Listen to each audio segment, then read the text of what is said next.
Hai semuanya, masih bareng gue di Swan Zone. Nah, sesuai request kalian ya, di video ini tuh bakalan sederhana banget. Gue bakal kasih lihat ke kalian gimana hasil kamera dari Xiaomi 12 ini. Nanti kita bakal bahas spek kameranya, nanti kita juga bakal bahas menu-menu kameranya dan fitur kameranya. Dan terakhir, nanti kalian bisa kasih pendapat gimana untuk hasil kameranya. Dan sebelum lanjut ya, gue mau sedikit share dulu nih pengalaman gue selama menggunakan HP flagship dari Xiaomi ini. Oke, let's go!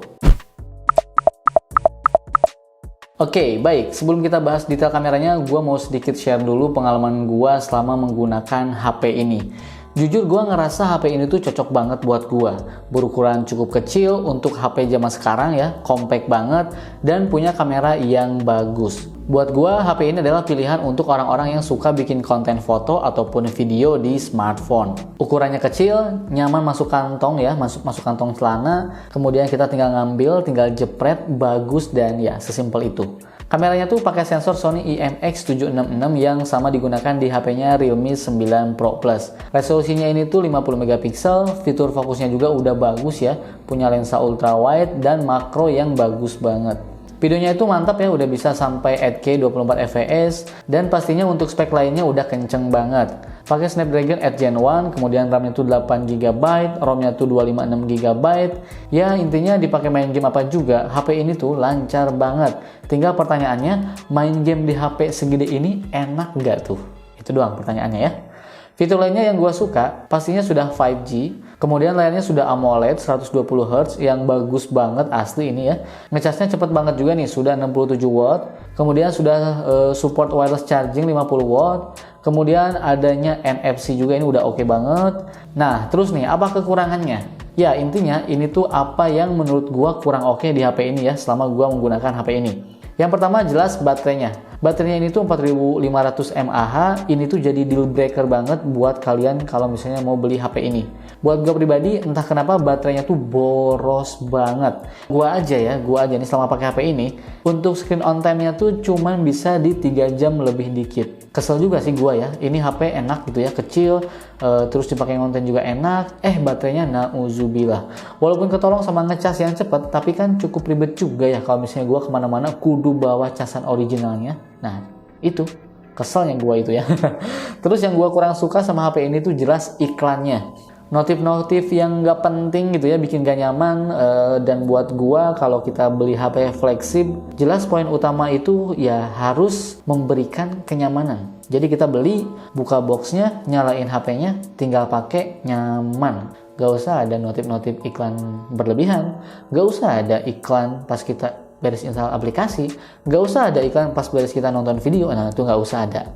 Oke, terus terakhir gue juga kurang suka sama HP ini tuh terkait dengan form faktornya atau desain dan form faktornya. Desainnya tuh buat gue pribadi biasa aja, nggak begitu berasa flagshipnya. Dan kenyamanan menggenggamnya aja, ini tuh nggak berasa, feel premiumnya tuh nggak berasa. Walaupun genggaman HP ini tuh nyaman banget ya, enak, tapi feeling premiumnya tuh buat gue pribadi nggak ada. Ya jadi kayak HP Xiaomi biasanya aja gitu ya. Tapi balik lagi ya, ini adalah opini pribadi gua yang harusnya bisa beda sama kalian. Oke, sekarang langsung aja mari kita bahas untuk kameranya. Kita mulai dulu dari spesifikasinya. Jadi kamera belakangnya ini tuh ada 3 buah kamera belakang ya. Lensa utamanya tuh 50 megapiksel, sudah OIS, jadi kalau misalnya kita mengambil foto dan video ini sudah stabil ya, menggunakan IMX766, kemudian ada ultra wide angle juga 13 megapiksel, dan ada makro juga nih, ini tuh cukup gede ya, untuk resolusinya tuh di 5 megapiksel. Sementara untuk kamera depannya tuh menggunakan 32 megapiksel dengan bukaan lensanya tuh f2.0. Nah sekarang mari kita bahas untuk menu-menu kameranya. Oke, ini adalah menu kameranya nih. Mari kita buka ya. Jadi kita bahas dulu menu kameranya. Yang pertama pas kita buka langsung kelihatan untuk tampilannya seperti ini ya teman-teman ya. Nih ini untuk mode fotonya ini kalau misalnya kita klik yang titik ini untuk ultra wide, dan ini untuk normalnya, dan ini untuk 2 kali zoom, dan pas kita zoom ini bisa sampai 10 kali zoom. Oke, ini bisa sampai 10 kali zoom. Kemudian kita coba lihat dulu untuk yang menu ini nih, potret. Ini menu potretnya tuh ini ada bokehnya, bisa kita atur juga nih dari f1.0 sampai f16. Jadi bokehnya bisa kita sesuaikan. Kemudian di sini apa ini? Ini tuh ada untuk filternya juga atau efeknya ya, jadi yang bisa kita tambahkan nih banyak banget, jadi bisa dikreasiin juga. Dan ini untuk fitur beautification-nya atau beauty-nya ya. Tuh fitur beauty-nya bisa kita aktifkan juga. Dan kita juga bisa menyalakan untuk AI-nya. Kalau misalnya teman-teman nggak mau pusing ya, ini AI-nya nih ada nih AI. Tapi kalau gue jarang banget sih menyalakan AI karena kadang-kadang AI itu suka berlebihan ngeditnya ya. Kemudian ini ada video. Oke, ini untuk video bisa ultra wide juga. Kemudian ini untuk lensa normalnya 1 kali, ini 2 kali, dan bisa zoom sampai 6 kali ternyata nih. Ini bisa zoom sampai 6 kali. 6 kali zoom ya. Oke, kita balikin lagi. Kemudian kita lihat untuk settingannya, ini untuk flash, ini HDR. HDR biasanya gue aktifkan. Kemudian di sini untuk ini tuh untuk steady video. Jadi ini untuk bener-bener steady video untuk stabilizernya lah ya. Dan ini steady video pro. Jadi ini bener-bener lebih stabil. Tapi biasanya mangkas kualitas kalau kayak gini. Kemudian ini untuk filternya, ini adalah movie filternya. Terus ini beauty juga. Jadi videonya bisa beauty juga, cakep kalau misalnya teman-teman emang butuh ya. Dan kita lihat settingannya dulu nih. Nah, ini settingannya nih. Ini tuh bisa di 8K sampai 24 fps. Kelihatan? Nih. 8K di 24 fps. 4K ini tuh bisa di 60 fps.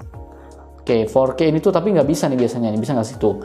Jadi kalau misalnya menggunakan ultra wide angle, kita tuh bisa di 4K di 30 frame per second untuk maksimal kualitasnya. Sama juga nih. 1080 pixel juga. 1080 pixel kalau misalnya kita mau ultra wide, ini bisanya tuh di ternyata bisa 1080 pixel, ini bisa kualitas di 60 fps untuk ultra wide angle-nya. Cakep. Kemudian apalagi? Kalau 720 pixel mah ya bisa lah ya. Yang penting ini maksimalnya di 8K 24 frame per second. Ini ada menu setting yang lainnya. Kemudian ini ada movie frame, seperti ini movie frame jadi kayak gini ya. Kemudian ada guideline juga, ini grid lah. Dan ada super makro. Jadi super makro juga ini bisa video ya. Nih bisa video nih super makro tuh. Kita lihat tuh, ini bisa video nih super makro. Cakep. Kalau rata-rata smartphone yang lain tuh makro tuh cuma buat foto, kalau ini bisa buat video juga. Kemudian setelah itu apa? Kayak video, kita lihat yang pro ya. Nah ini yang pro, ini tuh banyak banget pengaturan yang bisa kita setting atau custom sendiri ya. Ini untuk white balance-nya bisa kita atur sendiri. Kemudian ini ada autofocus-nya bisa kita atur sendiri. Kemudian ini ada shutter speed-nya dari berapa ini? 1/4000 sampai 1/30. Wih. Oke, bisa kita atur. Kemudian ada ISO-nya juga dari 50 sampai 6400 bisa kita atur. Dan ini ada, mana? ISO-nya kok nggak terang. Nah, terang harusnya. Nah, gitu. Ini juga ada exposure value, cuman nggak tahu kenapa ini malah nggak aktif nih. Dan ada lens, atau lensanya ini tuh bisa kita pilih mau ultra wide, mau makro yang kita setting, atau mau ultra wide yang kita custom settingannya bisa. Terus ini untuk bagian atasnya ini ada flash dan ini ada metering kalau nggak salah ini ya. Kalau ini metering nggak sih? Nah ini ada spot metering, kemudian di sini ada frame average, ada teman-teman yang udah sering ngulik kamera pasti tahu lah ya. Kemudian di sini ada saturasinya bisa kita naikin juga, kontrasnya, kemudian sharpness-nya juga ya atau ketajamannya juga bisa kita aktifkan. Kemudian ini untuk mengakses 50 megapiksel Ultra HD-nya juga bisa kita custom sendiri nih. Untuk pengaturannya mau shutter speed-nya berapa kayak gitu bisa juga. Dan ini ada filter juga nih dari mulai normal, vivid sampai klasik, cyberpunk juga ada. Oke, sekarang kita masuk ke bagian more-nya nih. Ini more-nya tuh banyak banget ya untuk fiturnya nih. Ada night, oke ini night mode, kemudian ada 50 megapiksel, ada short video, ini tuh fitur baru ya, atau fitur kamera baru nih. Jadi ini cocok banget sih kalau misalnya kita gunakan untuk ya membuat video untuk Reels, TikTok, short video ataupun snack video dan lain-lain, pokoknya untuk video pendek lah. Ini kita tinggal pilih aja nih, ada yang efeknya tuh slow motion, super slow motion, slow, regular, ini bisa kita juga pilih-pilih. Dan langsung kita bisa menambahkan musik teman-teman ya. Jadi memang tinggal upload aja gitu ya. Cuman ini memang untuk short video. Kemudian ini ada panorama, dokumen, ini vlog seperti biasa ya. Tuh ini udah ada template-nya, jadi teman-teman tinggal pilih aja yang sesuai dengan teman-teman gitu maunya yang mana. Kemudian ada slow motion juga nih, ini slow motion juga ada. Kemudian ini ada time lapse juga nih, ada time lapse. Kemudian ada movie effect juga nih. Ini baru juga, jadi ini masih di download dulu ya teman-teman ya. Ini pakai internet, jadi harus download dulu. Kemudian ada juga long exposure nih. Ini untuk membuat video-video kayak light reels gitu kali ya, light reels kayak gitu. Kemudian ada juga dual video nih kayak gini nih, jadi bisa kamera depan, kamera belakang aktif secara bersamaan. Kemudian ada apa lagi? Ada clone. Nah, fitur clone juga bagus nih, fitur clone. Jadi kita bisa membuat dalam satu foto, dalam satu video ada kita gitu ya, yang sama gitu. Karena ini tuh betulnya tuh ngecloning objek. Ini agak lama ya untuk downloadnya, tapi nggak apa-apa lah. Oke, kemudian kita coba lihat untuk kamera depannya. Nah, seperti ini kamera depannya. Fitur HDR-nya bisa kita aktifkan juga kamera depannya. Kemudian untuk kamera depan videonya juga, ini tuh beresolusi maksimal di 1080 pixel di 60 frame per second. Buat gue sih ini kenapa nggak ada 4K ya, minimal 4K 30 frame per second kayak gitu ya. Tapi harusnya 4K 60 frame per second aja. Ini kenapa cuma di 1080 pixel aja? Aduh. Kemudian untuk potretnya ke depan ini bisa kita setting juga tuh kan. Oke, mantap. Kemudian fitur apa lagi ya, sebentar. Untuk settingannya deh ya, kita lihat settingannya ya. Nih, untuk settingannya sendiri nih, watermarknya ini tuh bisa kita aktifkan tentunya menggunakan device watermark ataupun waktu ya, add timestampnya, ataupun ini bisa kita custom. Kemudian ini motion tracking fokusnya ini tuh ini bisa kita aktifkan juga.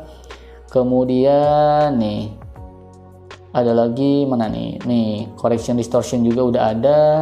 Kemudian nah kita juga bisa menggunakan tracking fokusnya tuh untuk ke mata nih, tuh bisa juga ya.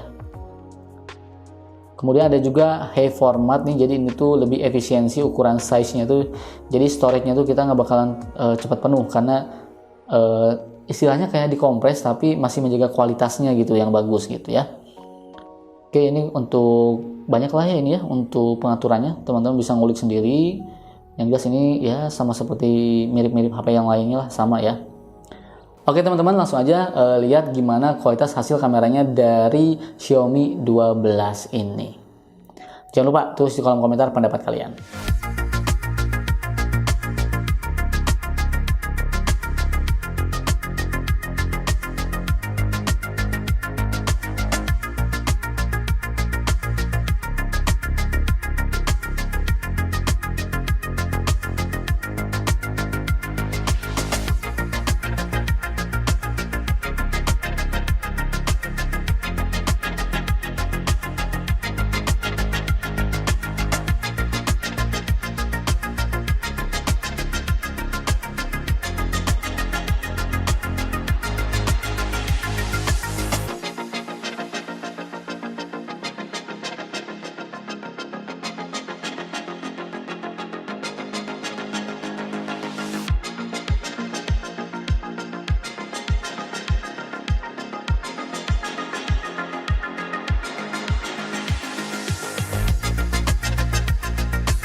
Oke, baik. Kesimpulannya, Sebenarnya gue nggak mau menyimpulkan ya, tapi yang jelas dari awal gue udah ngomong, gue tuh suka sama HP ini, Xiaomi 12 ini, walaupun ada beberapa kekurangan. Tadi udah gue bahas di awal.